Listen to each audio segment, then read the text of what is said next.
family-friendly visa leveraging on tech.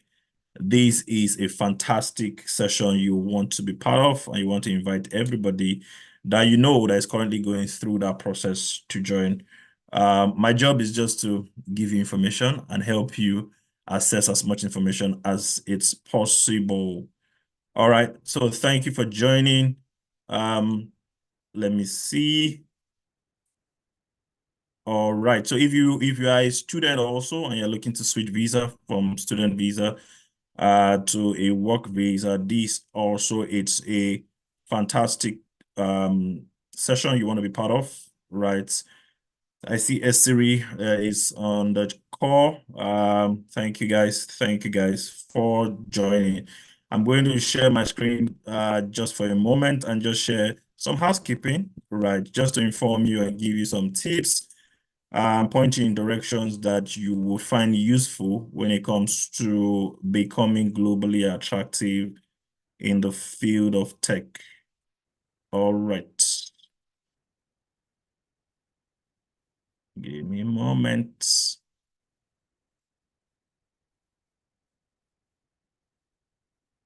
Do, do, do, do.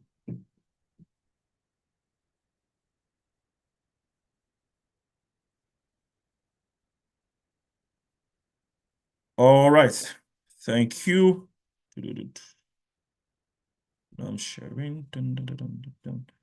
Welcome to eMigr8. This is a tech-enabled visa pathway to relocation and settlement. All right, give me, I think I'm sharing the wrong slides. I will come back. All right. If you have any thoughts or any question, or if you have specific question around settlements, you can use the chat while I'm trying to pull up my slide. You can use the chat to ask your question. All right, and I will get to it. We focus here on tech. So if you are, education, if you are looking at any other sector, we probably would not have the right information for you. But if you're in tech and you're looking for a visa around tech, this session will benefit you greatly, right? Do where to ask all your questions, right? We're a tech-enabled platform for relocation and settlements. Most of the tech visa we speak to encourage family friendly, so you can move with your family, you can move with your dependent. All right. It's a very interesting day. My system is deciding to take its lovely time today. So just give me a minute.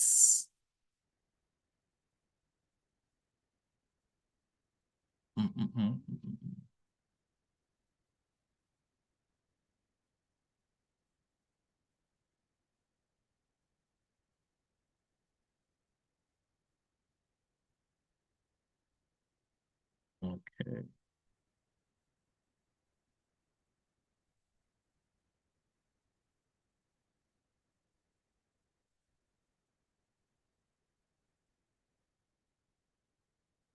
Thank you.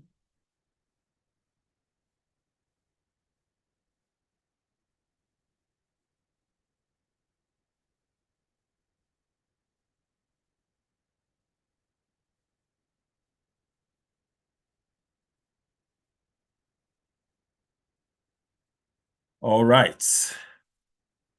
Thank you for your patience and thank you for joining. If you're just joining us, you're welcome. If this is your first time, welcome. This is eMigr8 to talk everything tech here. If this is your second time, you are welcome.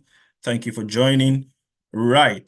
Tech-enabled platform to relocation and settlement is our focus, right? And today we'll be speaking on switching from skilled worker visa to the UK Global Talent Visa. So it's becoming a buzzword now, the UK Global Talent Visa.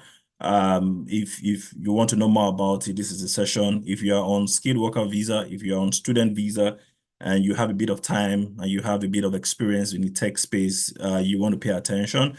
We also have, a lot of information on our ecosystem. We have an app that you can download and you find previous edition on our app. All right. And if you are the lucky set of people that wait to the end of this conversation, we have gifts for you. Right. We do give out a lot of free stuff in our ecosystem, right? So you get used to it. But we also have a lot of premium services also. I'll run through a few of them as time will allow me to. All right. Previous edition are available on our app and also available on YouTube. Right. We've spoken about move to the US. We've spoken about move to Canada. We've spoken about move to Hong Kong. We've spoken about the Australian startup visa, which is now the Australian national visa. We have loads of information around the technician visa and loads of information around digital nomad visas. All right. Subsequently, we'll be speaking on visas that are investor friendly, startup founder friendly. So pay attention to our social media handles and our web pages and app to find what we are speaking on next. Today, we are speaking on switching from skilled worker visa to UK Global Talent Visa. We have our coaches in the house. We have Coach Kemi in the house and Coach Deepak. They have experience switching visas. So they're going to tell us all we need to know, how to dot our I's and cross our T's, what language you should be speaking, what are the buzzwords that they use that, got them across. And also we have the AI element that is live. You can chat with our AI chatbots uh, right now and you get response and get information. And to do that, go to our site, emigratvisa.com/tech visa. You can also find that on our app. You can download the app through the App Store, Apple App Store, Google Play Store, and also it's available on the eMigr8 web page. Right, we have several campaigns running, and this has been running for a while. It's called Settle in the UK for a tech talent. It's both beginner friendly and expert friendly. Right, it allows you move with your dependents, allows you switch visas also, and it takes a commitment of 3 to 6 months. If you are interested, take down the numbers on the slide and just or do a screenshot and send a text message or a WhatsApp message. And we just want to know who you are, what you're looking at for, and we can connect you with the right resources that you need to move from where you are to where you want to be. All right, I spoke about upcoming open day where we'll be talking about innovator founder visa. We'll also be talking about the move to the US. So pay attention to our social handles and our webpage. We do put out information every other day concerning who is coming, which coach is speaking, and what is breaking in the tech landscape, generally speaking. Right. If you're wondering who are these guys, what they do, we're eMigr8, a tech-enabled pathway to relocation and settlement. Right. What we do is to make you globally attractive, right? The visa is only a side effect of our objective. Our objective is to make you globally attractive. And how do we do that? We help you profile or enhance your tech profile or your tech-enabled business profile to a point where you can get opportunities across boundaries or across borders. All right. So if you are in tech, you have been building, or you are a full stack developer, or you are even in the marketing arm of tech, you are in consulting, we can speak to you, right, and help you build up a profile that will see you get recognized in other markets, and you can decide to move. So for us, the visa is only a side effect of the objective. Once you are globally attractive, you can easily make your choice where you want to live. You can decide to remain in your primary country and work globally. You can decide to move to a new market, set up your startup. You can decide to also move to a new market and pick up employment to close the unemployment gap or to close the employment gap or close the shortage that they may have in that space or in that ecosystem. Now, we do a lot of free stuff. 85% of what we do is free. One of the free stuff we do is this open day session, right? It's free. We give out information, generate inquiry. So you can use your chat to ask general question or ask specific questions. We also have free coaching session. We have assessment session just to pre-qualify you. Now we have an AI tool that you can also use that is free. We have roadmap sessions. We have a roadmap to becoming globally attractive session that we can work together to build. We also review the UK Global Talent application for those that are looking to apply for the Global Talent visa. And we do endorsement review also. All right. So if you have any of these needs, or you're looking for more information with respect to these, you can put the questions on the chat, and we will get to it. This is a fantastic day to ask those questions. We do have premium packages just for people that have, depending on your unique circumstance, we are able to curate a package around your availability, and that makes it premium. So we have personalized coaching session. We have the eMigr8 premium services, we have custom services, and we have packages, standard packages that we can share with you, right? And both the free session and the premium session is we kind of broke them down into like 3 engagement pathway. So you have the do it yourself, which is, you can come to our ecosystem, get the information free and decide to do it yourself. You can come to our ecosystem, get information, and you say, wait a minute, I need you to do it with me, right? And we have coaches, we have mentors that will work with you. And we also have the do it for me, right? Which is a premium package on the eMigr8 ecosystem. Any of this pathway that works for you or engagement that works for you, we are open to working with you. In fact, we want to work with you, right? If you're interested in any of these services, or you want to know more, go to emigratvisa.com/tech visa. And there's a short form there that we want to know where you are, who you are, what you do, right? So that we can connect you with the right resource. We can connect you with the right mentors if you need a mentor, connect you with the right coach if you need to speak to a coach. All right. Some of the packages we speak to currently is the move to the UK as a global talent visa, right? That speaks directly to the global talent. And today's session will be speaking to that for those that are already in the UK that are looking to switch their visa to global talent. We will be focusing on you and doing a deep dive session with today's package, with today's session.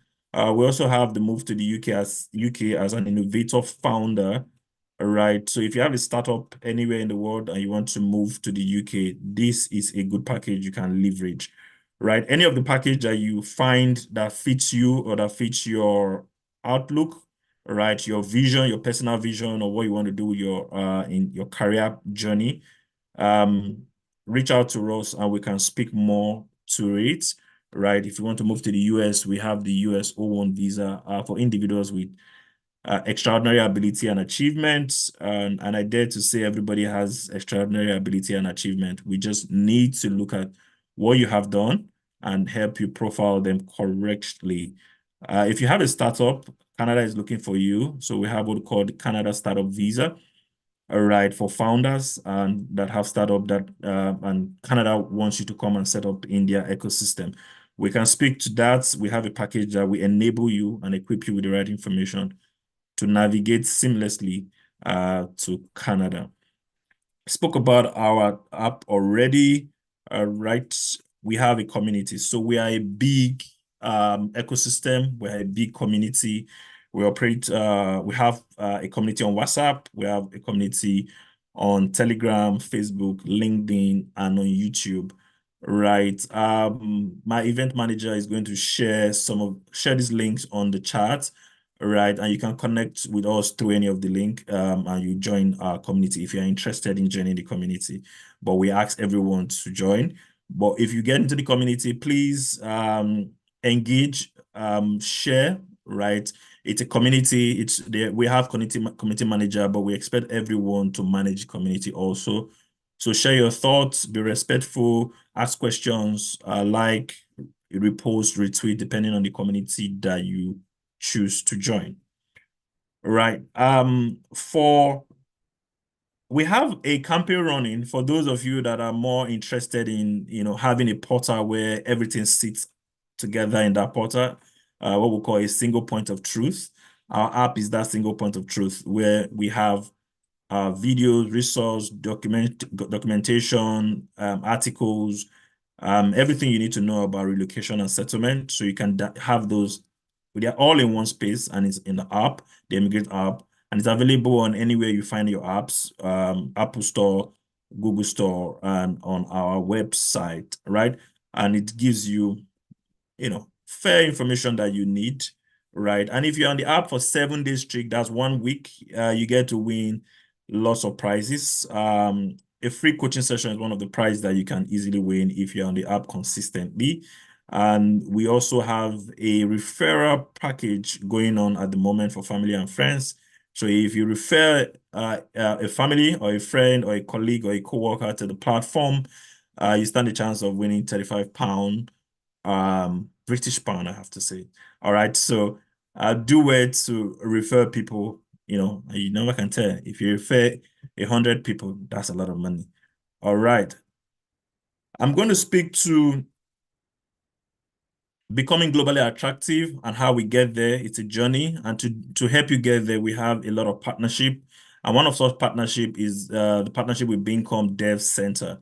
Now, Bincom Dev Center is a technology hub, right, where we have something called the Bincom Global Tech Program, where you can learn tech, right? You can gain skill, you can gain experience, you can gain exposure. So if you're a beginner in the field of technology or you want to learn a new language, right, you can go with Bincom Global Tech Program. If you are intermediate and you are self-taught, you built in silos or in isolation for a long while, you want to build with a live product, you want to build with experience, you can join the Bincom Global Tech Program, right? Because you're going to be working on live projects, you're going to be working on live clients, to say delivering for live clients, so you can interact and you can get that exposure and you can facilitate your growth process from beginners to junior developer, from junior developer to a senior developer. And it's also open for products and project managers also that are looking for a place to grow their skills, to sharpen their skill sets. All right. The Bincom Global also have what we call Become a Tech Talent. So this is for folks that are already in the UK or looking at the UK markets. It's part with landing a tech visa. Once you land a tech job that can sponsor a tech visa. Now, so what was the offering? We do tech training. We have individual tech career coaching sessions. We also offer tech apprenticeship within UK companies, right? And there are loads of other benefits like coaching, mentorship, or one-on-one coaching, one-on-one mentorship. It's for 3 months, and it has been discounted to £1,000 for that 3 month for the program. So if you know anyone that's looking to go into tech or looking to switch their career from any field into tech, now Become a Tech Talent is a fantastic product that they can leverage. They can just send a text message to the number on the slide, or you can go to bincom.net/global tech. All right, and we'll connect you to the right mentors, the next cohort. And yes, you can connect with our resources that are online to be able to get to your destination. We also do introductions to recruiters on this package, right? We do have what we call the Bincom mentoring platform. So if you're applying for most of the tech visa across the world, one of the things that they look out for is, have you given back, or are you giving back to the community that you're coming from? And one of the ways to show that you are giving back, or it's through the mentorship platform. Have you mentored someone? Have you mentored a group of people? Right. And the Bincom global platform, Bincom mentoring platform is a perfect platform where you can mentor mentees. And it's also a perfect platform for mentees to connect with mentors.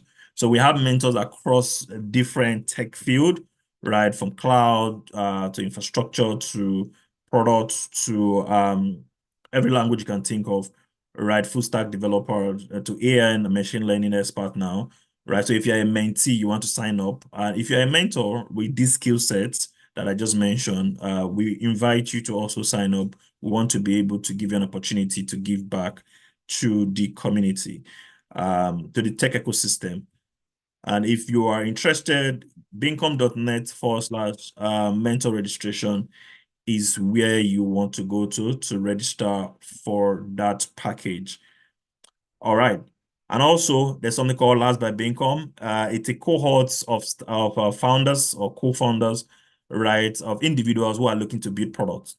Now, if you're working in consulting or service arm of tech, most of the visas that are available are biased towards people that have built tech products, right? They want to know what have you built and how is that product faring in the market? How is that product innovative, right? They are looking out for those kind of individual or kind of talents that have actually built products, right? And if you are in consulting, in tech services, you might want to spend some time building products. And that's why Last by Income exists. It's a 3 to 6 month program where you are part of a team of 3 to 6 people, 3 to 10, and you come up with an idea to build a product that solves a pain point from ideation to market, right? And you scale. You can use that as part of your portfolio, right? You can use that as part of your application criteria for any of the visa route that you're looking at, or you can use that to improve your skill sets in whatever field, building products, sharpening your skill sets in product marketing, product development, and all understanding better the product development life cycle, and also getting experience in building a product, becoming a co-founder yourself. Bincom.net/labs is where you want to go to. A new cohort session just started. You can jump in and be part of that that session, right? It's a fantastic opportunity. However, it's a premium community, so terms and conditions do apply. Once you fill the form, we're able to give you more information as regards the terms and conditions. Right. We do have the tech career coaching service, right, for individuals in tech looking for tech employment, right, and looking for their next opportunity. You want to land your next role. You're building a relevant experience in a targeted country. So if you're looking at the UK and you're outside, you're in France currently maybe, and you're looking at the UK, you want to be able to build experience that is important to the UK. You want to be able to connect to recruiters in the UK. You want to be able to connect to jobs that offer work visas in the UK. Now, this coaching service gives you opportunity to have this information. And this information are living information. They keep changing, they keep updating them, right? Rules keep popping up, right? And you want to be informed about the changes that's going on. That's why the Tech Career Coaching Service is available. If you go to bincom.net/tech career coaching service, right, we will be able to connect you with the right coach, right, that can work with you through this journey. Again, it's a premium service because we need people that are ready to invest their time and effort in going through. So that's why it's premium, and it's going to be tailored around your personal, your uniqueness. What are you looking at for? It's a personalized journey. It cannot be viral. It has to be, what are you looking for? What scale are you at? Where are you at? And so it's built around you as an individual. All right. So take advantage of that. You will find it very useful, right? And if you are globally attractive, or you've gone through Bincom tech program, you've gone through innovator, you've gone through building a startup, the Last by Bincom, you've been a mentor and you think you qualify. These are the visas we currently speak to. It's not an exhaustive list. But these are the visas we currently speak to, right? Well, we speak to startup visa if you are a founder, right? We speak to talent visa. We speak to work and employment-based visa. We also speak to digital nomad visa and a few other visas that are available within the technology space, I should say. All right, for startup visa, we speak to innovator founder visa for the UK. For talent visa, we speak to the global talent visa. We're going to be speaking on global talent visa today. Now, these visas are all available. They are on, I should say open source. You can Google them and you find a lot of information around about these visas. Now, if you need any help understanding this information, if you need someone to guide you through the application process, that is why eMigr8 exists. You can come into our ecosystem and we can help you navigate it. But otherwise, these informations are up online. You can, with a simple Google search, you will find the Global Talent Visa Technician page, right, for digital technology, and you find the guideline to apply for technician endorsement, right? If you then need someone to work with you, someone to make sure you're dotting your I's and crossing your T's, someone to make sure you are telling your story from a place of strength and not just appealing for the visa, right? That is why we exist. That's why we have coaches that can work with you. All right. So you can do your findings, you can do your research. And if you have any question, we have coaching sessions that you can book, and we can help you unpack any question you have, any difficulties you are experiencing. The lowest common denominator about these nations and this visa they apply is that you have to be globally attractive.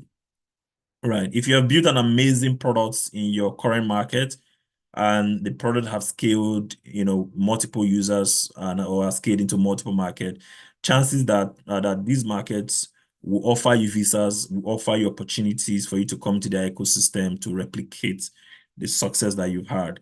So that's being globally attractive. Now, we have partners that I've mentioned before. Some of them I haven't gotten into yet, that can work with you to become globally attractive. And these visas opportunities offer you pathway to settlement, right? They offer you opportunity to move with your family. They are beginner friendly, so you can plan, if you're just getting to take and plan to say in the next 12 to 18 months, I want to be able to qualify for one of these visa. You can absolutely plan that and have a roadmap that you can work with. We're also tech focused for now, right? Tech focused opportunities, right? And there are many more opportunities that you can get leveraging on tech, right? Most of them are very stable in terms of settlements, right? And if you're on the platform and you want to know what does the tech landscape look like in terms of tech visas, we have a documentation online, bincom.co.uk/emigrate tech visa landscape. What we have done here is to detail the changes, the evolutions, the introduction within the tech visa landscape in the last 12 to 24 months, right? So you find useful information. For example, the startup visa it used to be called what is now called the Innovator Founder Visa. It used to be called the Startup Visa. Now, so there are other changes that have happened in the last 24 to 12 month period that you want to have those information. It will equip you in applying, give you a mindset of, okay, these are what they are looking out for, or what has changed so that you're not applying with old information, right? And things like that. So it's available, it's free. You can download it and read it at your time. If you think you don't yet qualify, I beg to disagree a little, right? Because with a simple personalized roadmap, I think we can move you from a newbie to a beginner, and from a beginner to intermediate, then to expert. It's just a journey, just a roadmap that we can work together, right? To get you to that place where you're globally attractive. I think personally that everybody's amazing. I think personally everybody can do great stuff if they are connected to the right coaches and to the right mentor, and if they have been able to establish process, right? If you're trying to do this out of just enthusiasm or passion, you might experience fatigue along the line.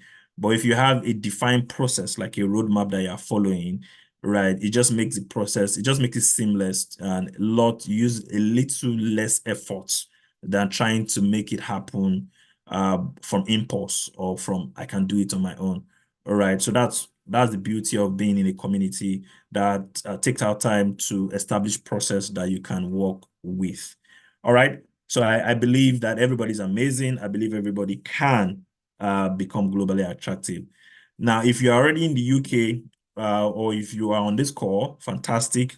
We have Coach Kemi and she will be taking on over shortly. And she'll be speaking on switching from skilled worker visa to the UK Global Talent Visa, which she has done, right? She's going to tell us her journey, how she went about it. And we also have Coach Deepak, who was a student in the UK and I've been able to switch to the UK Global Talent. So if you're a student, right, fantastic time, good days are here. We have the information that you need on today's session. All right, without taking more time, Hi, Kemi. Hello. You're welcome. You're welcome. So it's over to you. Please share with us your journey and how we can switch our visas um, to the UK Global Talent Visa. Thank you. Well, thank you very much, Moody and Moody. I hope I got Yeah. that right. Yeah, you Yeah. did. Yeah. Thank you very much. Thanks for the invitation. And hi, everyone. Good evening, wherever you're joining from. So, as Moody has said, my name is Kemi, and I will share basically an overview of my journey from skilled worker visa to the global talent visa. I moved to the UK about 5 years ago, so that is in 2020. And I came to the UK as a student, so I was here for my MBA. And after, I think it was during the course of my MBA, you know how it is when you come in as a student, you're already thinking of how to get a job, you're already job hunting, interviewing. And so I already started the process at that time. But in 2020, before I relocated to from my home country, Nigeria, as well too, I've been hearing about the Global Talent Visa, but it just felt, very far, reaching the I sort of like read the whole criteria at that time and I was like, oh my God, this must be too complex to basically deal with. So I've been aware of the UK Global Talent for quite a while, but I didn't just think, I could maybe go through the process at that time. So when I moved to the UK after my MBA, I was, able to get a job immediately after graduation. So I sort of like, after my MBA, I started working. But at that time, I was on the skilled worker visa, so I got like 5 years skilled worker visa at that time with the company that I was working with. So everything, seems good, perfect, and I was just riding along. But 2 years later, so my industry is tech. So if you're very familiar with the tech, you know that the tech terrain is like an industry where there's just quite a whole lot of changes. You see a lot of like layoffs. You see a lot of like, things just happening, especially with this whole AI and technology, advancements. So it was late 2022 that we just started seeing, that trend, which was going to like take over like the tech space as well. And being an immigrant, I still wanted to have that flexibility. And I think at that time too, I started seeing some of my connections on LinkedIn. They were talking about global talent visa. So I revisited that idea again, which I had, even before I left Nigeria, that okay, I think this is a good time to really explore this visa. So that's more about how I started making research, started gathering my documents. So from 2022, I did, started that gathering of documents, reaching out, learning more about the visa. And it was in 2023 that I switched. So I switched from 2023 to the UK Global Talent. And as it would turn out, as fate would turn out, it turned out that I'd reached like the 3 years. Because if you know, for like Global Talent visa, there is like exceptional talent, there's exceptional promise. So with my years of experience, and also at that time too, I also got support as well from my friend and coach who helped me, supported me through the journey of the process and just clarifying all the requirement that I need. So that was when I discovered that I qualify for a talent, which I applied for and I also got. So by the time I switched to the global talent visa, I discovered that I just had some few months to qualify for ILR. So everything just happened in that succession. So that's more like an overview from how I got to know about the Global Talent Visa, how I started out my career here in the UK, and how I eventually made the switch. In terms of like criteria that I basically use. So I use my work experience and some of the things that I've done in my career. So just to give some more context, so my background is engineering as well. But when I was applying, um, if you look at like maybe the criteria, I don't know if some of you have, spent some time on the for Tech Nation, you see technical skill, you see business skill. So even though I had like an engineering background, the technical skills, I didn't see that okay, that would be like a good choice because of my work experience. So my work experience were more towards aligned with the business skills. So I applied as a business applicant for the Global Talent Visa. And it took quite a while. It's a lot of brain power to basically put all the documents together, put all the criteria together. So for some of you, if you're currently going through it, I mean, you know what the drill is to basically establish that connection for maybe the last 5 years of your career. So in terms of the criteria, that's basically how I was able to do that. But I discovered too in the process that I already had some things, and that's the one thing about like this visa. There were some things I had already done in my career, like voluntary mentoring. So I've been members of like different organizations. So I took all those things for granted at that time because I just felt okay, maybe they weren't, you know how it is, you just, sort of like commonize things or you don't really sort of appreciate like the value because it comes like very natural to you.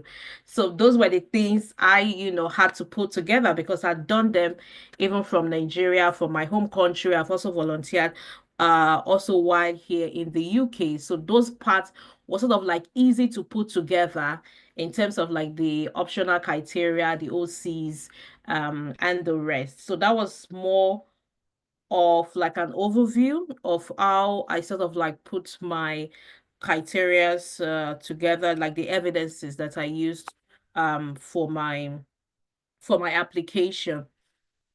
Now coming to the recommendation letter. So the recommendation letter, as you know, it's also a very key part of the Global Talent Visa. So I also got recommendation letter as well from people that I've worked with and people that knows my work as well too. So I had to reach out to them, explain to them, okay, this is what I'm applying for. So and they were able to like, write me recommendation letter in support of my application as well. So the companies that I have worked for previously, as well as some of like the conferences, because I've also made quite a lot of presentation. Like I said earlier, I'm a member of like different associations. So I've also done quite a bit of like public speaking and some presentation as well at conferences. So basically, I reached out to some of those people and they were happy to write me a recommendation letter. So that's how I sort of like got the bit in terms of like the recommendation letter. I don't know if there's any question, but this is like an overview because I don't know how much details to share, but I will pass it over to Moody. Like Moody, is there any other thing you would like me to cover? Like, so this is more like an overview of my journey. Yes, yes, yeah, you've done great. You've done amazing. I was hoping you would talk more about how you switch some of the things that you did differently, right? If you can speak to those, what are the key things you did differently that stood your path? I know you talked about, you were a speaker before and some of the things that you have done. How did you put those documentations together? Was it quite easy? Right, because some people know everybody, so you just got your three reference in a splash. But if that was not the case, how did you navigate those paths? Okay, good. Yeah. So, it wasn't easy, so I'm not gonna lie. I'm just gonna be candid. Even though I did it 2 years ago, I still have some like memory flashes. I'm like, oh my God, that was really I was Yeah. lot of brain power, went into that as well. So like when I started the application, I was very clueless. I was completely blank, and all that. And I'm not really someone to, I'm shy to some extent. So having to now explain myself, this is what I want to do. I need a recommendation letter. Like it took me quite a while to just be able to like put that together. So I think that was quite difficult as well too, because you need to get recommendation letter from people that knows your work, like people that can really speak to your work as well. But I think after some, thinking and just analyzing some of the work, and that's the thing about this whole process, sometimes you will have to uncover things that you've forgotten.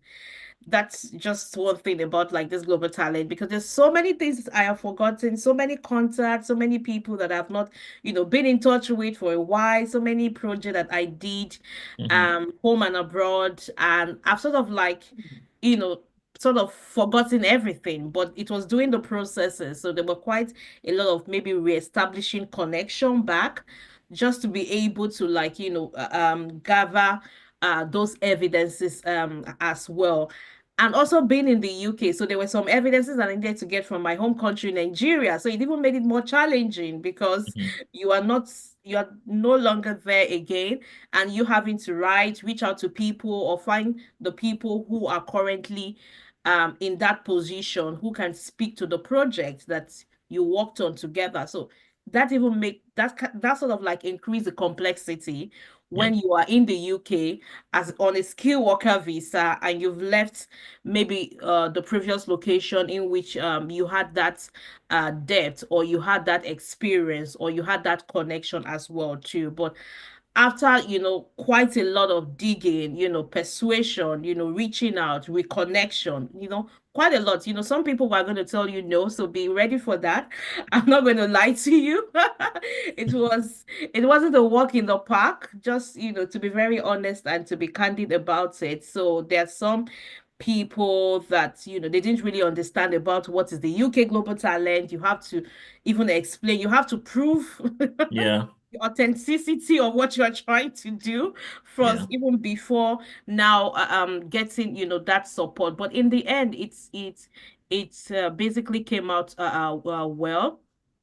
And one thing that also helped me was because I spent 2 years in the UK. So even while as a student, I did quite some activities. I volunteered.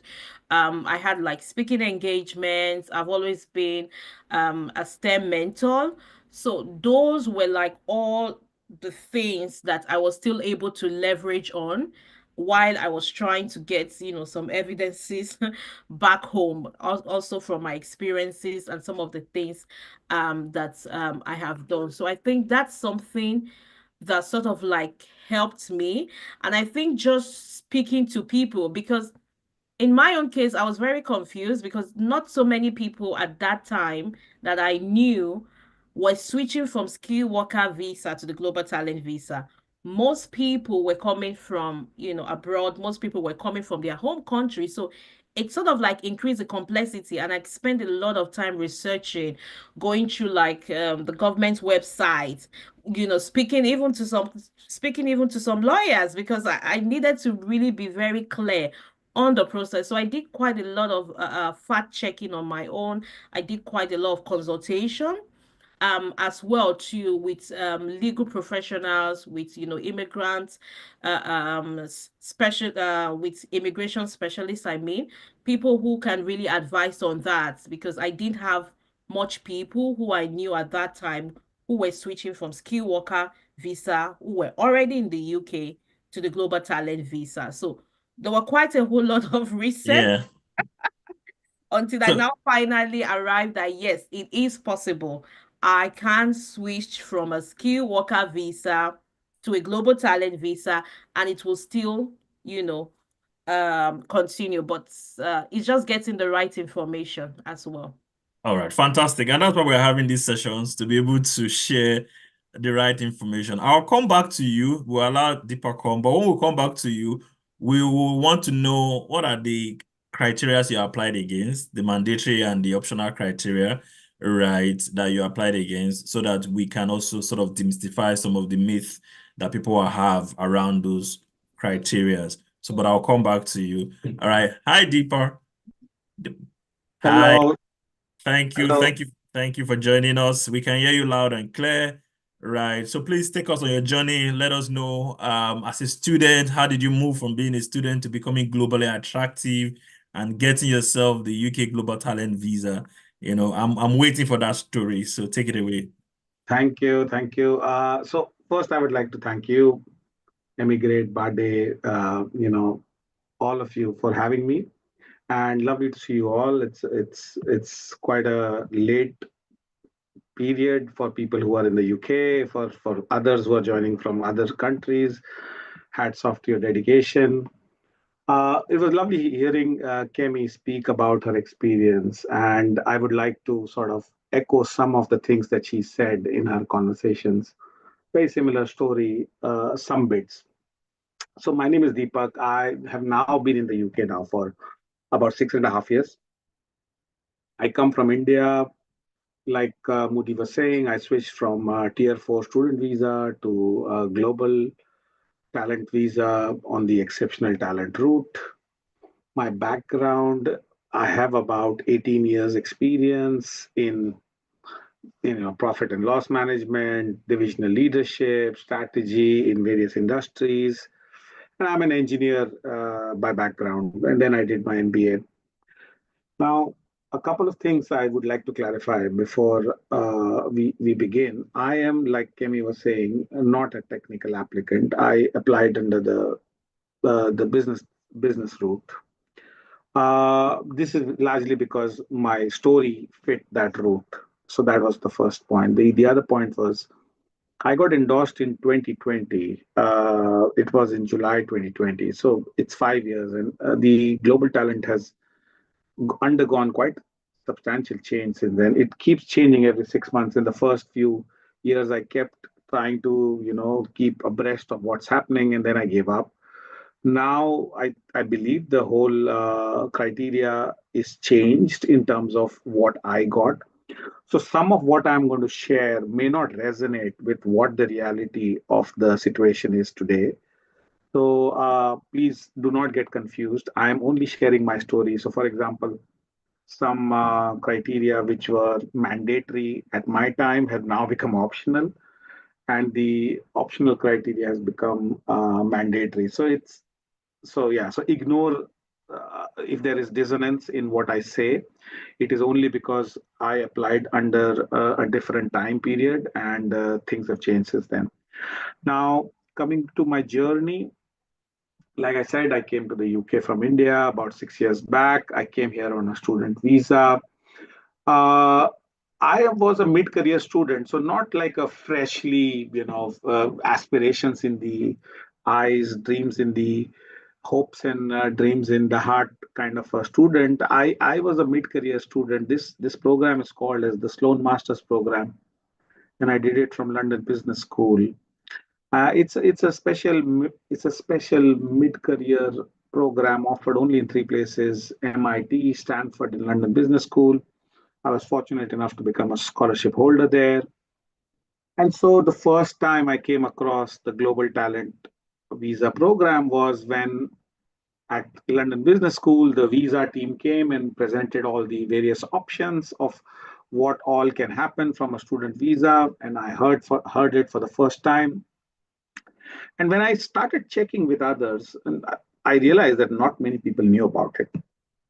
I mean, it was quite shocking to me, surprising to me. It had been I checked up a little bit on the information at that time. I think it was about 4, 5 years that the program had already launched, the visa had already launched, and still it wasn't very popular. And then I think Technation did a lot of things to make it popular. And so now the traction is much more.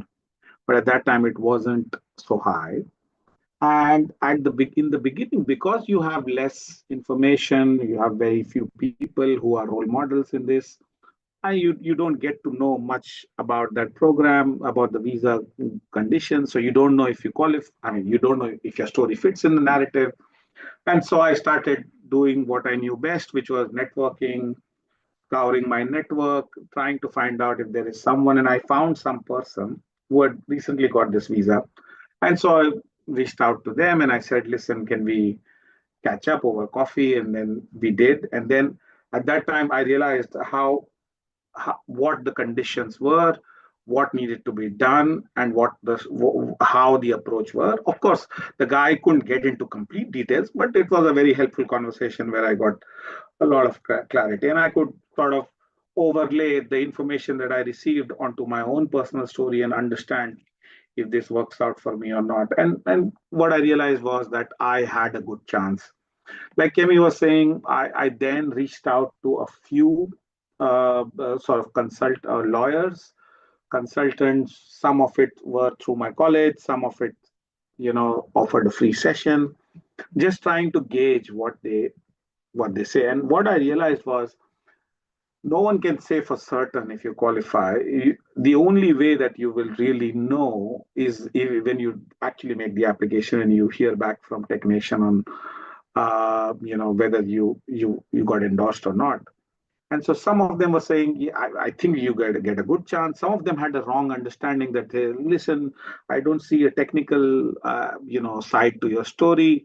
And if I don't see technical, then I don't think this visa is for you. So it was mixed bag of information.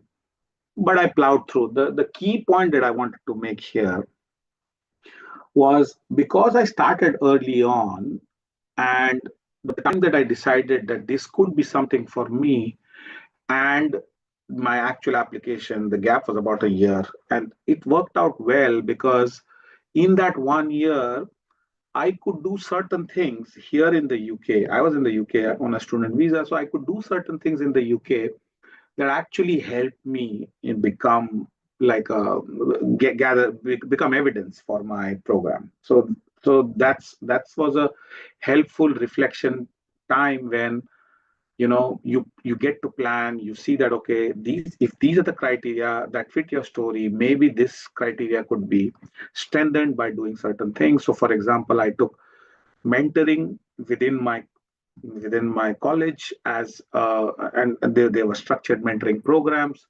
Because I did that, I got opportunity to do more structured mentoring programs. One of them was a paid program. And so my story started becoming more, attractive for the visa.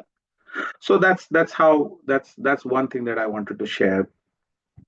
Coming now to my visa application journey. So, like I said, my program was in 2019. Early 2020, March is when my program officially got over. I was in the job market. Everyone knows what happened in March 2020. It was not a good time to be looking for a job because the world was shutting down at exactly that time. And so I had a few conversations with some people. In fact, I was very close to being offered a job. They had taken all my documents, but things, sometimes things happen, and they had a hiring freeze at that moment. I think most of the world did because everyone was locked down.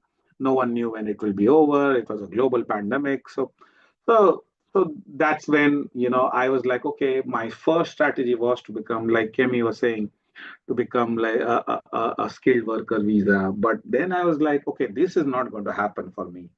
So I thankfully had this as an option, and then I started working on that. So in simple words, my application happened during the COVID lockdown, the 3 months from March to June, and I had nothing much to do because everything was closed. People were not meeting each other. Everyone was scared. And so I immersed myself in the whole thing. Online was quite active, and so I was able to get information. I was able to hold online meetings, and that helped. And to be fair, people were extra helpful at that time because I think that was a different time. Everyone got to see their own sort of their own life. I mean, their life through other people's experiences. People are losing loved ones, so everyone was becoming very helpful, and I was very happy, sort of grateful to people that whoever I reached out to actually did respond, and except for one person, but I mean that person also didn't know me well. So everyone who I reached out to actually responded, and I said, listen, we work together. This is our story. If you remember, do you mind writing me a letter? And most people said that they did not mind, and they gave it back. So I reached out to about 23 people. I mean, don't ask me what the 23 people were. Like it was, in simple words, it was, some bit here, some bit there. Some evidences were a combination of a few collective evidences. So in total, about 23 people, and everyone helped me. One realization that struck me at that time, and this is a life lesson actually, that we often underestimate the power of the connections. What I mean by this is, you almost assume that people will only help you if you're like best buddies with them. Like, you have to have dinner, you have to know them, know their family name, their kids, everything about them. Only then they will give you a letter. That's not true. People will help you if you tell them what you're trying to do. If you tell them that, obviously they need to know you and they need to know your work, but at the same time, I reached out to some people who I had not been in touch with for a number of years, and yet they responded favorably. So this is what I want to say, that don't underestimate or overestimate the bonding that you need to have with your recommenders. This is one. The other thing which was interesting, again, I don't know what is the current situation, but I can tell you, student visa to global talent visa, the switching was not possible in country at that time. It was only allowed to me because of COVID and everything was locked down. So if in the normal scenario, if I had got endorsed, I would have had to go back to my home country, apply from there and come back to the UK. I don't know if they changed this. I don't think they have. I think you still don't have a pathway from student to global talent within UK. So it's a very specific problem if you come to the UK and then get endorsed. But I don't know if anyone has that use case right now.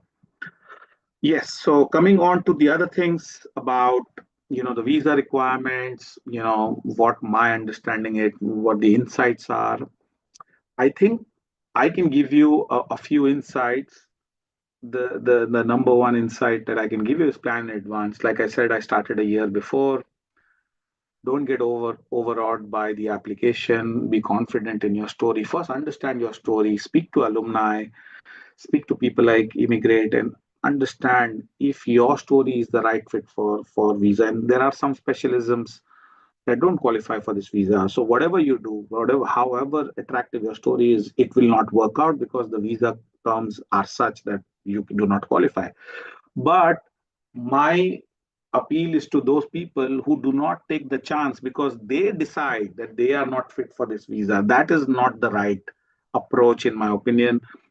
All of you who are in attendance have made the first very important step by joining a call like this. So obviously you are working hard. You're thinking about applying for a program for this visa, and if you have taken that first step, take the next step, and keep talking to people, and no one is going to give a very 360-degree view on your application, but you take what you get. Like, some person will talk about some very specific thing, you improve there.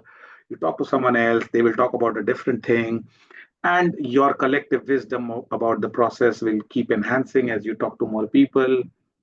You will read the guidelines many times, and once you read the guidelines, you get new way of looking at the guidelines. You may have missed certain things, and so keep plugging at it, keep trying, keep speaking to people, keep looking at things in new light, keep refining your story to align it with the visa requirements. And the other insight that I would like to share is, do not assume anything. Do not assume what you think is right. Okay. Always check your assumptions. Sometimes your number one assumption or the first assumption that you make would could be the assumption that actually breaks your application. So you may have worked hard 3 months, 2 months, or whatever that period may be, But because you made a very simple, flawed assumption at the beginning, and you didn't check with anyone, it could become a problem for you later on. So, for example, I know of someone who got their main recommenders from a company which did not qualify in terms of the profile of the company that they need to have. And they thought that, okay, this is done. And they had the whole story correct. But just because of that technicality, they could not, I mean, they did not get endorsed at the first time. And then they corrected it and then they got eventually endorsed. But I'm saying it's an expensive mistake in terms of experience, in terms of heartache, in terms of feeling frustrated that your efforts didn't work out. So try and not assume things. Check your assumption. Keep talking to people. Understand the requirements from every angle, and make your story to fit within the rules of the game. Uh, some more tips that I can give you to apply for the visa pathway. I think the number one suggestion advice I would give is read the guidelines. Uh, every time you read the guidelines, you will see something new. There is a new insight that you will get it, and you will have the aha moment saying, oh, I didn't think about it. Like, for example, Kemi was mentioning, there were so many people that she missed out, forgot to reach out. It's not because she's forgetful, it's because you didn't think of that connection of that this could fit your story. And it was a question of reaching out to the right person and making that connection in your application. And so my suggestion is just keep reading the guidelines. From every day is a new day. Every day you learn something new on the guidelines. How I approach this visa application is I first read the guidelines. I saw my story. I decided on which criteria I was going to meet. I then started listing down the exhaustive overall subset of criteria and people that I can reach out to meet that criteria. And some of it you will discard because you will feel, okay, this is not fitting the whole story. But you keep going at it. And so for the mandatory criteria and the two optional criteria, I made an exhaustive list of criteria. I made an exhaustive list of recommenders who could sort of help me with that criteria. And these are the 23 people that I was talking about. And then I kept going back to the various online discussion forums, the threads, just seeing what other people are saying, what their experience is. And you realize that it's like a cohort and a community of people who are, if not more, but equally confused as you are. And so everyone is talking to each other to understand how best they can, submit a strong application. And you learn from their story as well. You learn from some people who share their rejection letter. You share from some people who share you learn from some people who share the successful application, like, okay, I did this, I did that. And so you're like, okay, I can also do that because my story is very similar here, and I can create this.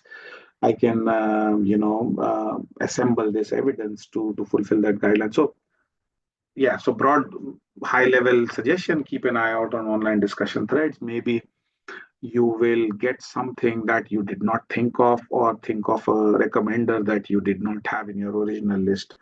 And you will keep updating that list as you go on in that journey. Uh, it took me about 3 months to gather everything, to gather all the evidences. And from a very high level, you are essentially trying to assemble 15 things. Those are 10 evidences, three main recommendation letters, one CV which you possibly already have, and one personal statement. So these 15 things take time. Some of it can work in parallel, some of it works in sequential. Sometimes you reach out to someone, they may be busy in their own life. They may be unwell, or they may have had a child recently, whatever their story is. So you keep that buffer. Do not expect people to respond to your pressing timelines. And some people I know have an expiring visa situation where everything needs to be sorted in the next 1 month, and you reach out to everyone, and then you're like, okay, why don't you respond? And it's not for them to respond, because it's not their story. So give them time, give them, offer them the grace of responding to you. Be clear with your deadlines, and refresh their memory in terms of what you think are the guidelines, the work that you did. They may be very high level people. They may have forgotten. You may have to remind them in terms of what you did together, and then then you go about collecting all the documents, and then you submit your application. My one more thing that I would like to share with you is, try and make your personal statement last. I cannot tell you how many people I have met who start with a personal statement, and I think it's a wrong strategy. You may disagree. I think personal statement is a final sort of a narrative of the evidences that you accumulated. It's like the connecting piece that ties everything together, and why you think you should be endorsed. And so typically that comes from, the story emerges from your evidences, not the other way around. Do not make the personal statement first and then look for your evidences. So that's just a suggestion. I mean, you may choose your own way. And yeah, I always talk to people, attended sessions like this, and got a good sense of what I needed to position as my story. And then it's a very clear cut case of assembling the evidences, making the application, and getting or not getting the endorsement. I was lucky that I did get my endorsement. At that time, I got my endorsement in 5 days, 6 days, I think. And so it was good. And then I applied for the switching from the student visa to the global talent visa. There were no biometrics happening at that time. I was endorsed in July. And then finally, I got a biometric appointment in September, and then I switched. And yeah, so in simple words, I mean, that's the story that I wanted to share. Some insights that I've accumulated on my way. Happy to take questions, or happy for Moody to ask me follow-up questions if there are any. Yes, yes, yes. There are a lot of follow-up questions. Thank you for the nugget. Thank you for what I call the lifelines that you have shared with us, all right, that can help. Kemi started off by telling us that we need to do research. She did a lot of research, and you followed us through by saying attend events, attend forums, right? You talked about the power of connection, right? Don't overestimate or underestimate the power of connection. And you also told us about don't assume anything. So I hope everybody got these nuggets. Don't assume anything. Speak to alumni, speak to folk that have done this before. You can learn from even rejection letters. You can learn from success letters as well. So I think these are things that everyone here should take and use that to, put in telling their story, right? Because one of the things you said is that you have to tell your story. And somebody already asked a question, how do I apply? How do I start my application? I think you answered that question already. Read the guidelines, right? Read the guidelines, read the technician guideline. That's where you want to start from, right? Read it religiously, read it every now and again, because every time you read it, something new pops up. So read it.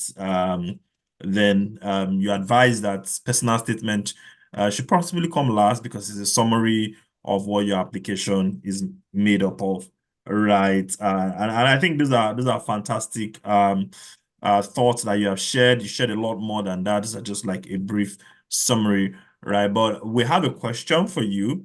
All Sure. right. But we'll start with Kemi first. So we'll tell you a question because we've already asked Kemi a question. So she has to come back to answer her question. But your question is, I want to know, a bit more about your background. What did you apply as a tech person or a non-tech? What I mean is a business, like are you a product manager, project manager, or were you an engineer, right, that have built products before? Doing your master program at the London University, if I got that correctly, right? So we want to have a bit more because telling us about that journey can help us give insight to, okay, you were a product manager or you were a developer, and these are the kind of evidences you provided just to help people in the room that are possibly in the same space that you were to be able to make those decisions. But we'll come back for the answer. We'll bring back Kemi now. Hi, Kemi. Okay, Yeah, I'm here. fantastic. Uh, All right, okay, go so ahead. we're asking, okay. So for me, I applied as to your question in terms of like which category that I applied through.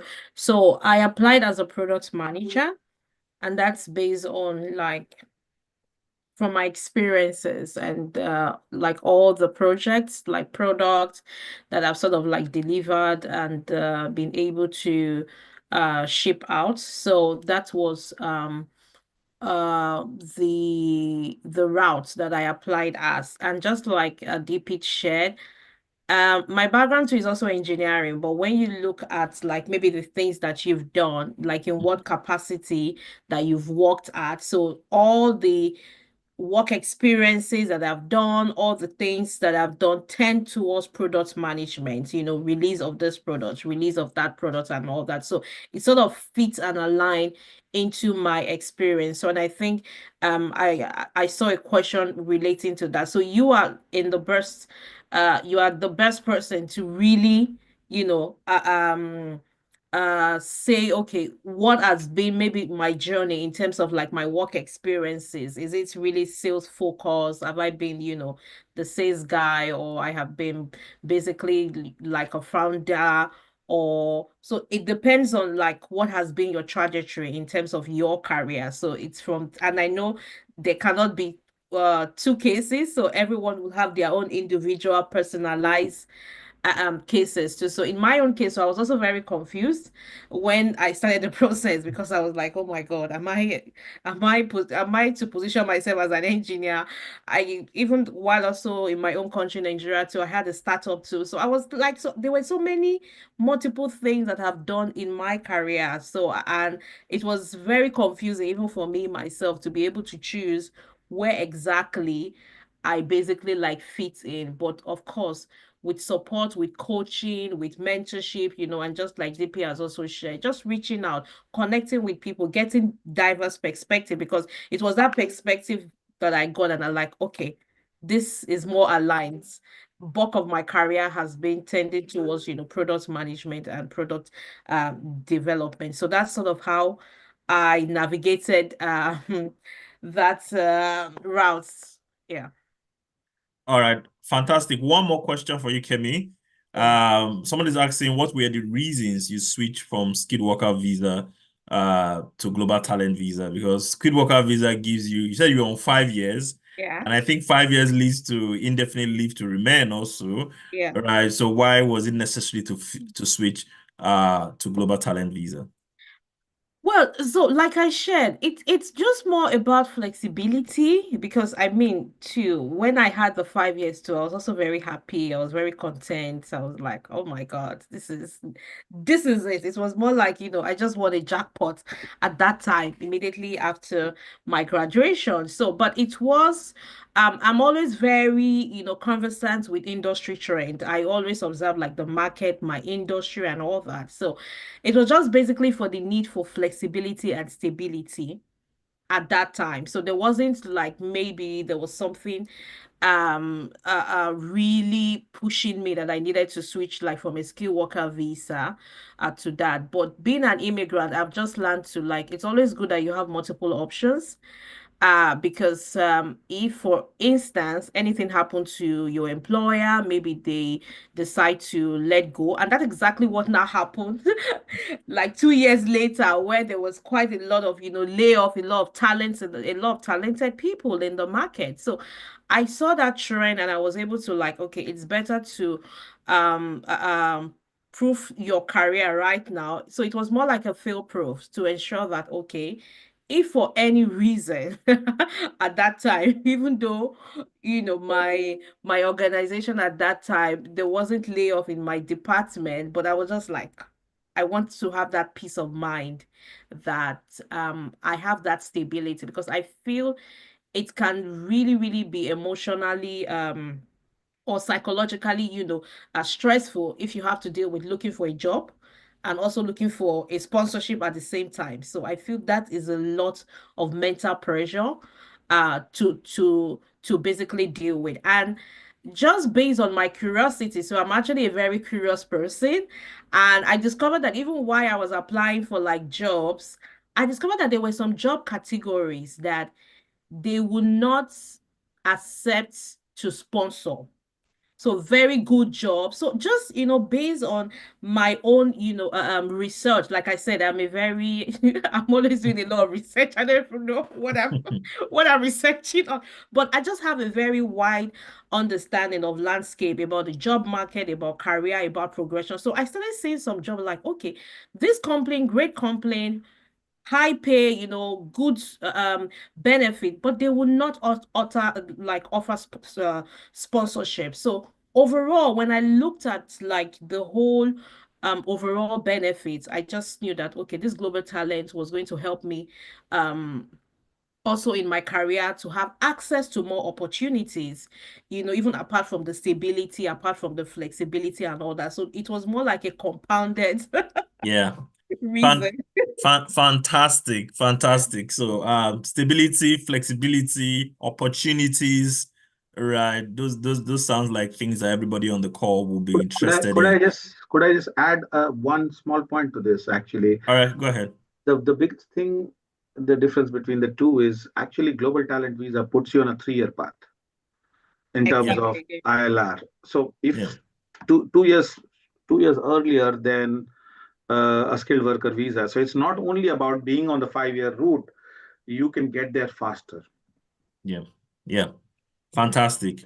All right, thank you, thank you. Deepak, we're not back to you actually, right? So we want to understand your background, so that we understand what you presented as part of your evidence when you were applying. So could you share? Yeah, sure. So I applied for 3 criteria. Like I said, take it with a pinch of salt because the criteria have all changed. My The mandatory criteria was about advancing the digital technology sector outside your day-to-day job.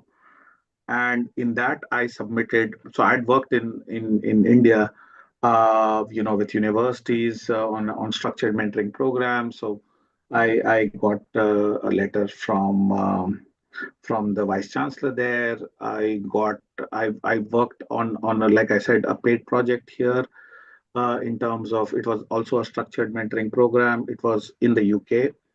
So I produced that, and there were some more evidences about work that I'd done to advance the digital technology sector. In terms of, and this criteria that I just shared with you is now become an optional criteria, is what I understand. On the other criteria, which is the mandate, the optional criteria for me, one of them was showing impact in your work, and I was, like I said, a business applicant, so I was able to show evidences of the impact that my work had done on the business in terms of the metrics, in terms of global expansion, in terms of the of basically bringing evidence to the fact that I had moved metrics from X to Y in various roles that I had done. My last role was actually in terms of while I was studying it, I had applied at that time. It was a student experience, but before that, it was I was working as a global director in a travel technology company, so I was able to showcase the work that I had done there. And the other criteria, which no longer exists, by the way, was to show that you had invested in updating your skills.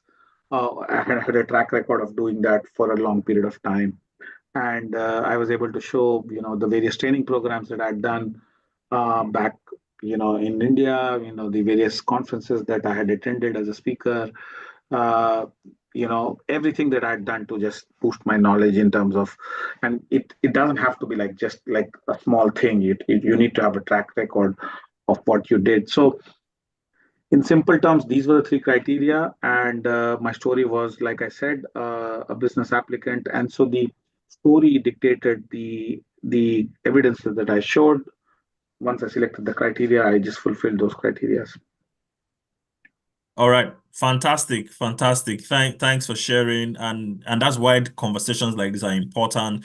Some of the criterias are now obsolete, right? So there are new criterias that are there. And I just wanted to also respond to what you said earlier. You can switch from UK student visa to the global talent visa with the caveat that you have finished your program.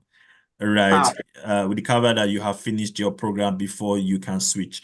Right. no, So, sorry. My point was not on the switching. You can switch. You can switch. That's mm. not a problem. The thing was, can you switch in country? That was my point. Like Oh, in country. yeah, yeah.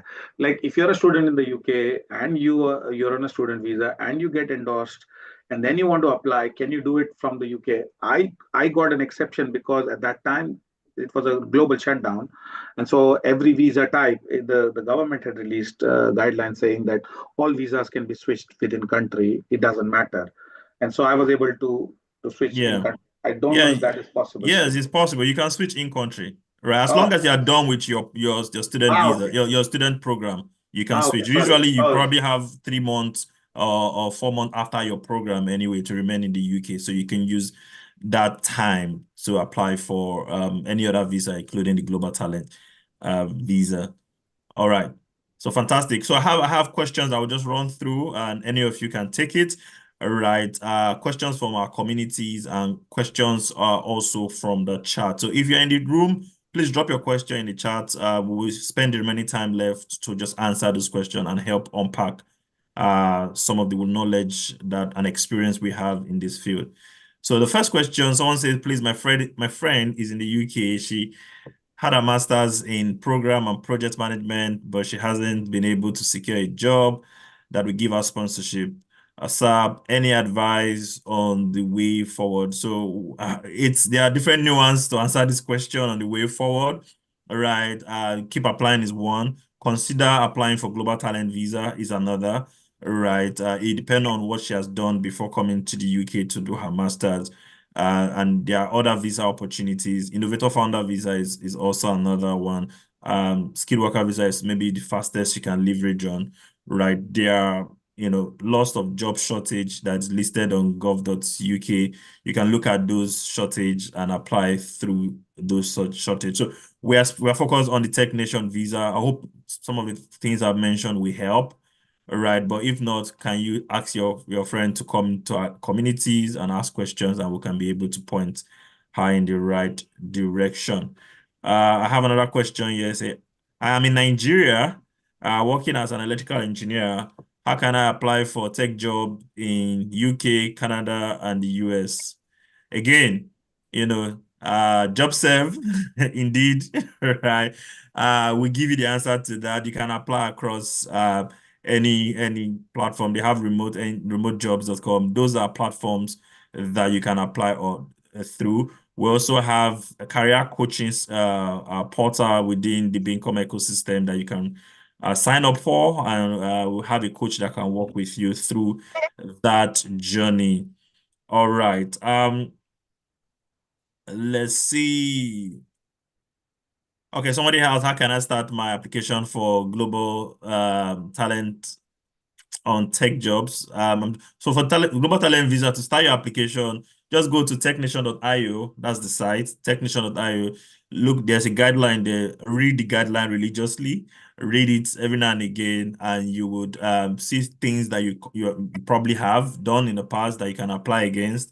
All right, there's a mandatory criteria, then there are optional criteria. Apply for the optional criteria that is closest to your skill sets and achievement. All right, so I think I finally have a question that the panel can answer, right? Okay, wait a minute. Somebody say, I want to ask about previous rules. I have tangible experience, but not in specific capacity. in the specific capacity expected. All right, and I think either of you can take this question because Kemi started from engineering and sort of ended in products, right? So I think we can start with Kemi for this one. Say, I want to ask about previous roles. I have tangible experience, but not in the specific capacity expected. Just as people do on CV, I can set myself to look better in a different capacity. So this person does not have experience that is clearly written out in the technician guide, maybe, right? He's looking at if you can follow up the question with where are your experience, maybe that will help. But for people in the room that, are looking, maybe they have multiple experiences and they're looking for which one do I go with? Right. Which how do I tailor my application to suit specific experience? So, Kemi, can you speak to that, generally speaking? Yeah. Right. So I would say that so like in my own case too, like I said, I started in engineering I'm a my first degree is in mechanical. So you can see it's very hardware, kind of engineering like that. But I moved into like project management. So, and I was able to like connect my experience in terms of like, okay, the things that I have done, not necessarily from an engineering background, but in terms from like a product, management background. And to what the person that I think to what the person is trying to ask, you have transferable skills and you have like things that you've maybe done in previous roles, and that can be applicable as well to like other roles. And so I just want to like share that perspective as well. And for like this Tech Nation site, if you see, it's examples of business skill. So it's possible that there are so many other skill sets that are not covered here as well. So I'm only just, stating that. But you are in the best position to know, like, okay, where does the bulk of my experience or my skill lies in? So for me, I knew that the bulk of my experience wasn't in engineering, because if we look at the technical skills, so coming back again to the criteria for the technician, if we look at the technical skill, my engineering, it's not there. So that's where I knew that, okay, it's better off being in the business side of things, which is like the product management. So you basically have to do like an evaluation of where like the bulk of your experiences are as well too. They might not necessarily be the same specific job roles that you see here, which sometimes I feel that maybe some people get confused by that. Oh, it has to be like hardware, it has to be cybersecurity, or it has to be like business this or business that. It might not necessarily be exact, but it could be like a close match. But of course, it has to be like a proper evaluation of your skill set. All right. Fantastic. All right. Fantastic. Deepak, I'm coming to you. Someone is asking, can a doctor stand any chance of applying for global talent visa? What pathway will be useful? So, and it goes further to say, here in the UK, can someone working in social care industry as a trainer leverage input that they have in the organization that they work in to apply for global talent visa, e.g., initiating change process that improves service delivery, setting up websites and optimizing that platform for better results, leveraging on digital health technology, with some research papers published. So this is someone in social care. Can this person leverage on global talent visa?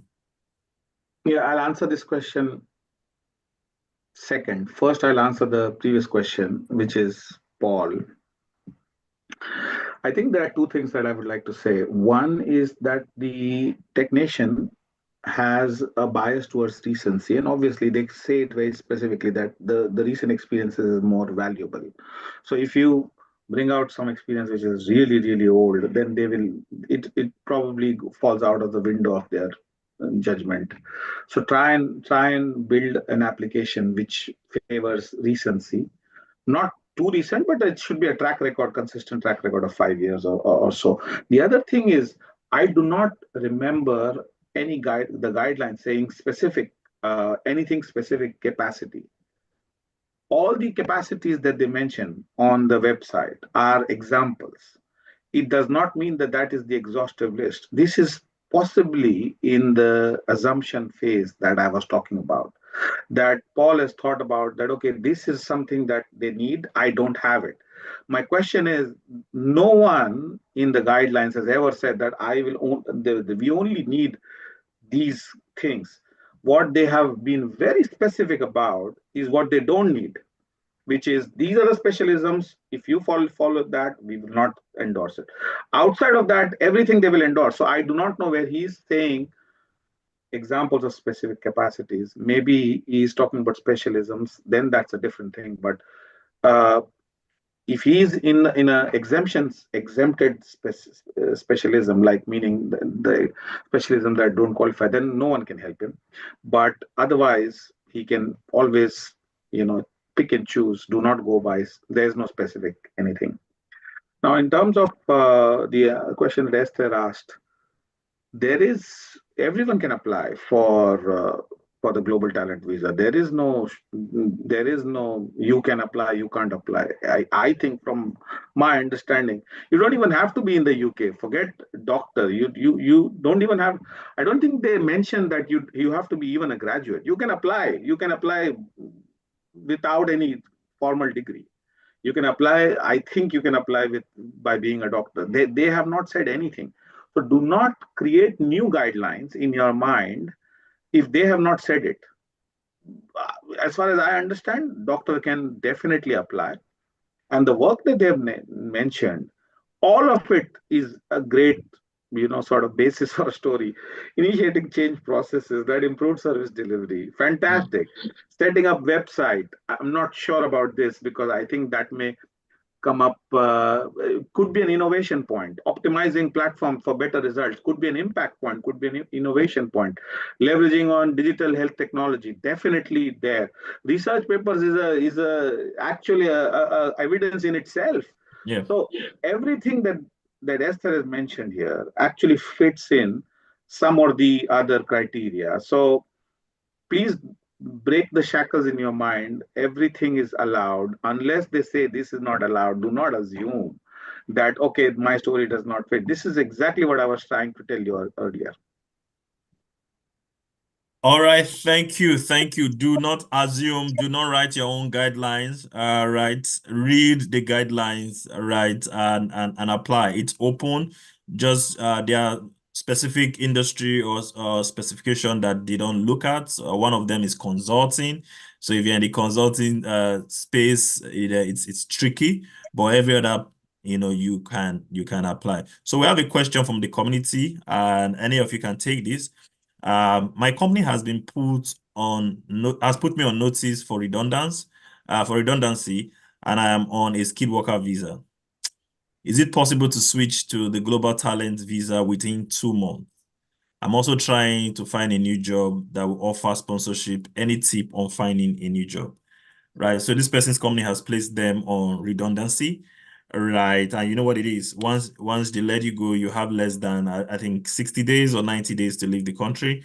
So he's asking, is it possible to apply and get the global talent visa within 2 months? And any tips for finding a new job in this present market? Any of you can take it. Well, I will not speak about finding a job because that's a very, bigger conversation as well with the current landscape. But with your timeline, I would say yes. You can actually apply for it if you have like your evidences, if you are able to put your application together. I've seen cases of other people because like in the last 3 years, because of the sector in which I am, I've also had some other friends who switched their visa as well from skilled worker visa to this global talent visa because of this same redundancy layoffs. So I'm very, familiar with this. So you can actually do that. It depends on you, on like, the speed that you're able to move. If you're able to put all your application, get all your recommendation, it can be a lot of mental brain power that you have to work towards at this period, but it is realistic. So I would say, I mean, what has happened since your company has already put you on, like redundancy right now. You just have to work towards your end dates and see if you will be able to like apply and and get that approval as well. But so it's basically depend on how you are able to quickly move as well too, and also put your documentation together if you already have like all the criterias, like the evidences and the things. But do not allow your redundancy to detail you. That's what I would say at this period in time. So I don't know if that sort of like gives some guidance as well to the current landscape right now. It's really tough. That's why I said, I didn't want to speak Yeah. more to it, but just as a tip, you could reach out to people, especially on LinkedIn. People could refer you. So like when things like this happen, just be open. Reach out to people on LinkedIn. They could, refer you to their complaint or no to a job, and you never can tell. So within even this same 2 months, I've seen cases of people who were able to land a job even for the period of the redundancies. So I mean, anything is possible. That's what I would say. So make the best out of it, be on the lookout for job. Try as much as possible to connect with more people, ask for referrals. Why at the same time to if you want to give the global talent visa a shot, you can also give it a try as well too. It depends on basically how you want to approach the situation. All right. Deepak, do you want to say anything Yeah, in addition to that? yeah, Okay. I would like to say two things. One is that, see, it depends on the story, like how prepared are you on this journey already. So, for example, if you already collected some evidences and you've thought about it for a long time and you're halfway there, then of course it is possible. I mean, there's nothing that is impossible. If and in simple words, if you have not thought about it at all and you are thinking about it this journey because of your redundancy, and I'm sorry to hear that, by the way. If you think about that and you start your process from that time, then it's a tight timeline, because then you will have to think of your story, you'll have to do everything, you'll have to gather the evidences and apply. And I think technician takes about 3 to 4 weeks to get back. So everything you'll have to turn it around in a month, and then wait for their endorsements so that you have that answer before your 2 months expire. So, in simple words, it depends where you are in terms of timelines. Of course, it's possible, but it's very very unique to your own circumstance. All right. Thank you. Thank you. Thank you. It's possible, right? If you can get it in good time. Deepak got his response in 6 days, right?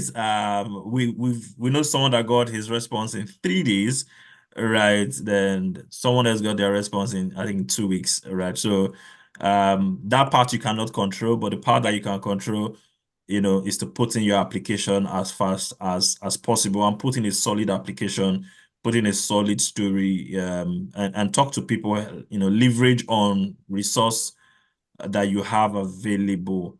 All right. I think, Esther, we've answered your question. You say how can someone in healthcare background apply for Global Talent Visa? And I must say that Global Talent Visa has other categories, right? What we're speaking to is the digital technology part of it. There is Global Talent Visa for art.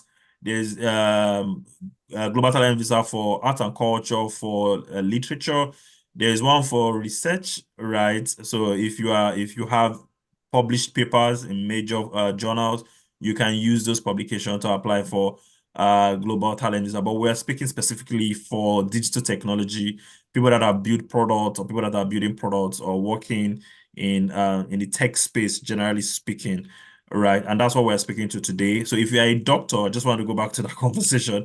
If you're a doctor and you're leveraging technology, or you have built a technology product, you have contributed to a technology product, even if you're a doctor and you're in healthcare, you can apply for the Global Talent Visa for technology, because you have inputs into technology, right? Most of the medical products that are being built today have input from doctors, have input from medical research institute and research people. So you can, if you have contributed in that direction, right, you can definitely tell your story, how you contributed, what is the product itself, and how well the product is doing in the market. Right. So again, this is a question that I have written down, but Esther have asked it when Deepak was speaking, right? They say, how do you know a company? How do you know a company is eligible to give recommendation? Because I think you spoke about a company giving recommendation and that was not eligible. So I was going to ask that question. How can we tell that this organization is eligible to give a recommendation and this one is not eligible to give a recommendation? Deepak, can you speak to that? Well, I mean, I don't think it's an organization. It is, from what I remember, it is basically they are saying that it should be a product-led organization. And Mhm. so, for example, if you take an approval from someone who's from a company which is mentioned as a specialism that is not considered, then they will not consider that recommendation. What I mean is it's by exclusion. So if they say that, okay, service-based organizations and agencies, for example, do not qualify for Mhm. this visa, and then you get a recommendation letter from those companies, then it's a problem. Yeah, yeah, fantastic, fantastic. I didn't even think about it from that direction. Yeah, fantastic. I think that's straightforward, right? If you, Kemi, you want to speak to it? You want to add to it? Yes, I think I just wanted to add to it, like in terms of the recommendation. So like it should not be like a completely like different pathway. So let's say you are applying for something that's maybe using the example again, like products, like maybe you deliver the products and you getting recommendation letter from someone that is in a completely different field that is not even related to the field in which you are trying to get that endorsement or try to tell that story. So it's more like you just picked somebody from anywhere just to recommend you, and the person does not even have that expertise in that field, or the person does not have that presence, or the person does not have any works even that speaks to them own self, as a seasoned professional. So it will not tally as well too. So that could be a complete disconnect in terms of like the recommendation letters as well. So I think that's the bits I just wanted to like add. Yeah. All right, thank you, thank you, thank you very much. This has been beautiful, and I'm sure everyone has gotten a lot of information that they can use from this session. We're just going to ask our last set of questions, and it's just one question actually. We need you to speak to a category of people. So, for example, people that are students at the moment, whatever level of student, PhD student, master student, undergrad, maybe doing a second degree, right? And they're looking at technician, what would you say to them to take that leap? What should they consider, right? You can speak generally, freely, maybe what you considered also. Then if you are already, for folks that are already in tech, that are C-level executive and they're tech already, what will you say to them? To say, okay, consider technician. What should they be looking at? You talked about flexibility before. We also talked about, you know, um, achieving settled status faster. Just general advice to people in tech, people switching into tech, and people that are students. And because these are the demographics that we speak to regularly, and they're trying to be convinced because technicians sounds like you have to be someone with extraordinary abilities. All right, most of the time, if you look at the acceptance criteria, so we're often faced with the task of convincing them and showing them the pathway. So if you could just speak to this category of people who will like that. Okay. Or Deepa, do you want to go first? No, So, uh, I would share just, also sharing my own experiences and also like the benefit that I have gotten from this transition. Then I'll speak to the two categories. So, Mm. um, as student, I would say be curious because you will never, know the trend, like what is going to happen tomorrow. And I just believe, like I said earlier, in having more flexibility, stability, and creating more opportunities for yourself. So I know that fine, the first route, for a student is getting like a skilled worker visa, but try as much as possible to just be curious, explore like the different visa categories. So it might not necessarily only just be the global talent visa. It could be like there's so much visa categories, because the more opportunities that you're able to create for yourself, then the more opportunities to grow your career as well too later on. So that's just what I would say for students, that right now, if you are studying, start considering the multiple pathway. Do you want to be a founder? Do you want to be a business person? Do you want to work like in the corporate, UK? So start early. That's the word I will want to leave with the students, that start early and just explore like the multiple different categories. And if you are a founder already, you are already a tech executive as well too, I would say the Global Talent Visa offers numerous benefits, numerous opportunities as well too, especially even for expansion as well. So there were some opportunities, even the community, like when I was on skilled worker visa, and now that I have transitioned to like global talent, um, after my transition, there were just so much opportunities. I cannot even begin to name the opportunities. Access to so many opportunities, communities, and all that. Like you never really know what you're missing until you finally, get that thing. And I am so, and one of like the best community that I'm really, really grateful to today, even in the UK, is still this tech community, because you have access to experts, people from different fields of life, people from, different, so you get a whole lot of benefit from that. Even the same job that we're talking about, there are people who are founders who have opportunities in their company and all that. And that is where like the networking, the connection comes in, because you have something in common with them. And these are people, like there were so many people that I have met in the last 1 year. And these are people that I used to see them on LinkedIn. Like there was no connection. I was always admiring them, only to find out that we are both global talent holders. And that was where the connections, started from as well there. So you might not really know like the community that you get into, or the access that you will have to. So I'd say tech professional, if you're already like a founder or a C-suite executive, if you're looking at taking your business to the next level or taking your company to the next level, then I can tell you that this global talent thing, even though we are making it look like it's a visa, but it is more than a visa. I'm not going to lie about that, because it offers so much opportunities, so much access to other things that you would not even like maybe have thought of before. And then so just leveraging on my experience, because after then I was thinking, okay, maybe I wanted to go into startup. I joined some accelerator program. Like I did quite a whole lot of things with my career before moving back again to saying, okay, I think I still want to continue building my career. So I was able to have that, flexibility, that back and forth, and access to quite a whole lot of people that we're still doing quite a lot of things today together. So that's just the two piece of advice that I would give Yeah. for for these two categories. Yeah. Yeah, I think what you mentioned in access is very critical, right? Access and meeting people that can open opportunities for you or can help you scale your opportunity.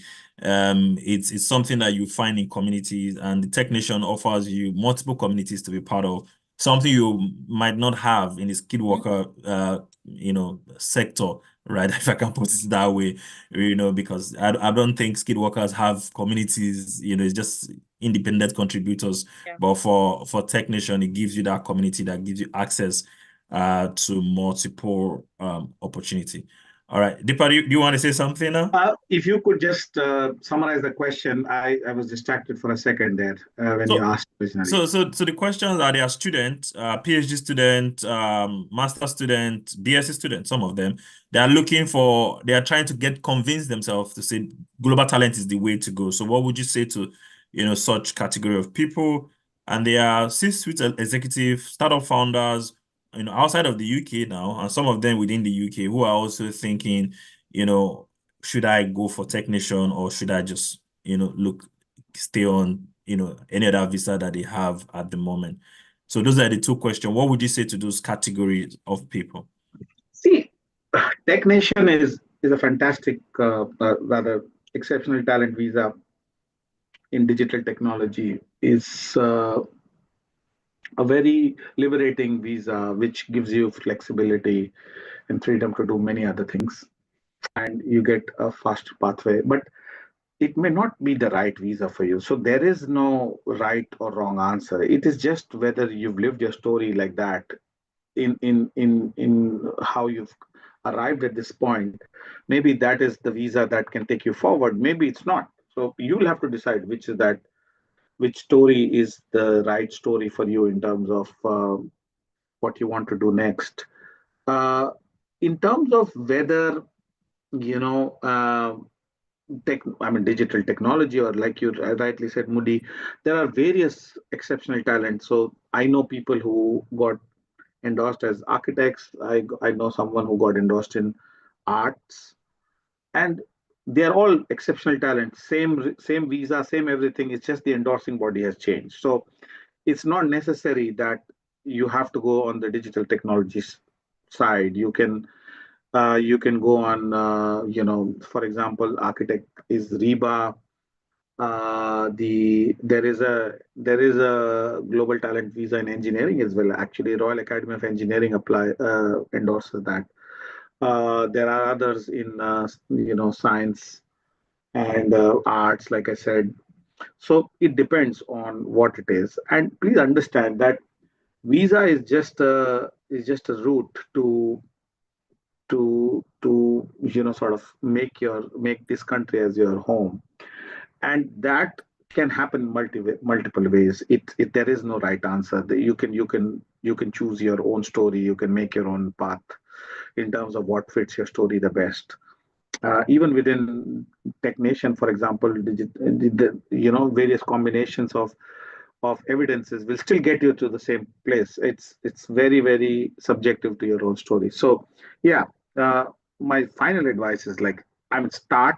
You made the right choice by attending events like this, getting knowledge, getting networks, getting to understand whether your story fits the story, and then you know once you started, I think that's half the battle won. And then you can, the path is basically, it starts with knowing what is possible. And I think we often underestimate our own stories. We think that, okay, this one sounds better, but there is power and strength in our own stories, and you have to just extract that power out of yourself and make the best case for getting endorsed, I think. And I wish you all the best. You're on mute, Moody. You're on mute, Moody. Fantastic. Thank you very much. Fantastic. All right, before we let you guys go, we would like to know what you guys are working on and how we can support, how we can be a part of your journey right here in the UK. We have a lot of people in the ecosystem who are willing to be testers. If you have a new product that you're trying to test or you're trying to do market research on, right? If you also have opportunities, Kemi spoke about, knowing people that are founders, right? If you have opportunities and they have opportunities to share, please, this is the time to share it. So, Kemi, what are you working on? Where can we find you? Right? How can we support what you're working on? Right. Well, okay, I'm working on quite a whole lot of things, but I think right now it's not yet ready for beta testing. Oh, So, okay. but if you would love to maybe follow along, I would say, I mean, connect on LinkedIn. I am on LinkedIn. I'm very active there, so you'll find me on LinkedIn as well too. So, but in terms of like opportunities, I'm always happy. Like if there are opportunities like maybe jobs that I can refer people on. I am always, sharing those content as well to just to ensure that we create more opportunities as well for people too, especially like immigrants. I have been here for 5 years and I know how like I have tasted the water, so I know how difficult it is from job search, finding your feet and all that. So I have seen the different shades as well too. So but I mean, you can look at me up on LinkedIn if there's any way I can support or help. I'm always, happy to also do that as well. But I will keep you all posted. If you keep following me, you'll see what I'm working on with time. All right, Kemisola Gabriel on LinkedIn. So please let's follow her. And before I go to Deepak, we have free gifts. So if you're on the call to this point, you have won yourself a 10 minutes coaching session, right? With our eMigr8 coach. It's totally free. What I ask you to do is that be sure what you want to do. If you want to apply for global talent, go to tech.io, read about the guideline. So come to those calls with, a proper question that ties to you that we can unpack for you, rather than asking, how do I apply for global talent? You will not get value for that 10 minutes. But if you have read the guidelines and you still have a question, then we can help you unpack the windows in that 10 minutes. So feel free. You've won yourself 10 minutes coaching session. How to redeem it? Go on any of our community and say, I was part of the what's today's date now? 19th. I was part of the March 19th open day session, right? And the admin in those community would add you to our calendar invite to speak to a coach. So congratulations. Now let's go to Deepak, right? Yeah, How you can can we find. help? How can we plug into what you're doing? No, thanks so much. I mean, not really help in terms of just wonderful to be connected to this community, always wanting to give back. I can be found on LinkedIn. There is not much that anyone can help, but if there is anything, then we can always connect separately. Once you connect with me on LinkedIn, we can see if there are overlaps, and then we can discuss. But yeah, at the minute, I'm so excited for everyone who's here, and I wish you all the best. I remember how excited I felt at the same stage. Getting to know whether you will get endorsed or not is in itself such a thrilling experience, and I wish you all the best. All right. Thank you. Thank you for sharing your evening with us. Thank you for sharing your time, your wealth of experience, your knowledge. We find it very, we are very grateful to share it. And everybody will benefit from this. People will take nugget from this to apply and they will get endorsed. So yeah, they are grateful we are grateful on their behalf for now. And many will come back and share their journey, their success story, and reference today to say, Kemi said this, the park said this, and I took it to heart and I applied it and I got the endorsement. So thank you. This is very, very, we find this very, very useful to our community. So thank you so much. All right. If you choose to take your leave now, you're welcome. Thank you For our so coaching. much, Modi and Deepak. Nice to meet you as well, too. Thank you so much. Really nice. Yeah, Nice to meet thank you you. as well, Kemi. Modi, lovely seeing you. Thank you, Bade, for having me, and we'll connect soon. All Yeah, right, thank you, buddy. Bye. Thank you, All the Modi. best. fantastic. All Bye. right, for others on the call, I have one more slide to share with you guys, right? Information that you can use right quickly. So thank you for joining, Skid Walker, right? If you are in the room and you're like, okay, these are fantastic information. How do I connect? How do I move forward? Right. We have our packages. I talked about do it for me, do it with me package that we do have, right? And we can speak to a coach. Some of our package, do it for me or do it yourself. If you're doing it yourself, UK Global Talent Visa, do it yourself. We have free template that we can share with you. We have the Technician Visa forum, Discourse channel is free, that where you can hear from people, like you can see other people on the same journey and learn from their experiences, and those that have gone ahead and those that have gotten endorsed, right? They are all sharing their feedback, so you can ask questions on the Discourse channel, right? We have a WhatsApp group, Technician Nigeria application support group, which is free to become a member. We have the eMigr8 Technician Visa Office Hour. It's free and it's premium, right? You can access the free one, right? There's also a premium depending on the uniqueness of your circumstance or what you want out of those session, right? We have the eMigr8 AI for UK Global Talent Visa. That's a premium package for now. We have also the eMigr8 Open Day and Replay videos, which is free. So today is one of those days. open day is free. This video is going to be available on our app right after this session, so you can go to the app to rewatch it, and if you miss anything, you can get it. We do offer a personalized road mapping session. It's a premium package because it takes into consideration your journey, where you have been and where you want to go to, and every step you need to take along the way, right? So it takes a lot of inputs, right? And that's why it's premium. We also have eMigr8 short coaching session. Again, if you're on this call and you're seeing this slide, you just want yourself a short coaching session. Is free, right? And you can redeem it by joining any of our community, right? We also have the eMigr8 Navigating the UK Global Talent Visa Group Coaching session, right? It's a premium package. If you want that, we can connect you. So we've given you a lot of information. We're giving you the DIY package and how we can support you on your journey. All right. And like I said, 85% of what we do is largely free, right? And we are constantly putting out information, helping people out, pointing people in the right direction. So if you've joined this call today, take advantage of all the information that you've heard. Like I always say, knowledge is not necessarily power. Applied knowledge is power. So when you start applying those knowledge, then you start feeling empowered to take on the next task, to take on the next application. So apply the knowledge you had today, query the knowledge, do your research. Kemi spoke a lot about research. Do your research.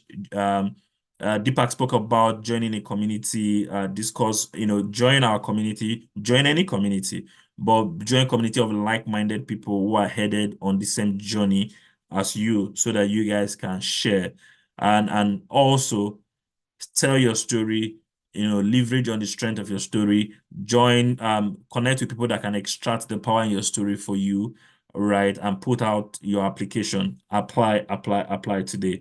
So that is the March 19th open day edition for eMigr8, right? Thank you for joining. I'm just going to leave this here on the screen. You can take a screenshot and you can join the community and say, how can I access the free template? How can I access the Discord channel?